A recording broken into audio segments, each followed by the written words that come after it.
Good evening, everyone. More historic closing highs today for the Dow and the S&P 500 index, thanks to a strong rally on Wall Street. But we begin tonight with stunning news about one of the world's richest men and most powerful chief executives, Larry Ellison. In a surprise move, Oracle co-founder and CEO Ellison announced that he's stepping down from the top spot at the software giant to become executive chairman of the board and chief technology officer in charge of software and hardware engineering functions. And stepping up as co-chief executives, company insiders and current co-presidents Safra Catz and Mark Hurd, who came to Oracle after being pushed out as Hewlett-Packard's CEO amid sex harassment allegations a few years ago. The news came out after the market closed, and shares of Oracle initially fell on the news.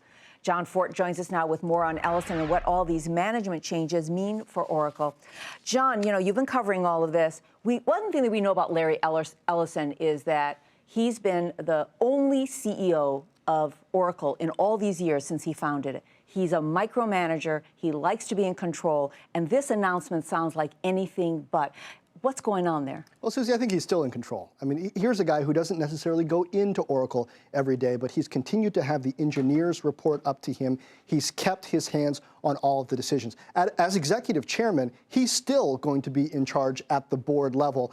Mark Hurd and Safra Catz, who are deputies under him, continue to be under him, though they now technically report to the board. So things have changed, but they're also the same at the same time. And Larry Ellison, he looks good, but he's not getting any younger. He's pushing, I think, around 70 years old. So something like this had to happen eventually. Why and why now?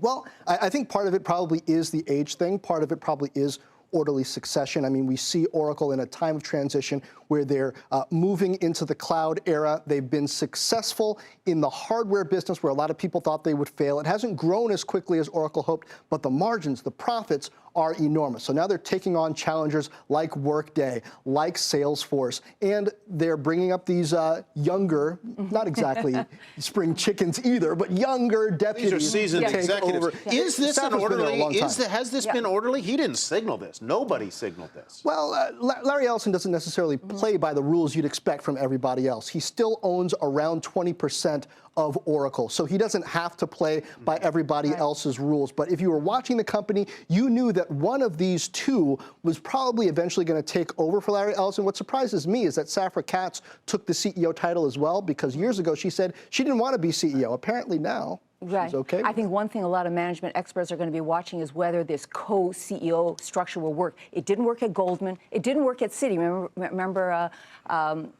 Sandy Weil and John Reed? It didn't work. So it'll be interesting to see what happens here. Larry's still in charge. So as long as Larry's still around, he's going to keep things in line. You can be sure of that. All right, John, thanks so much for coming by.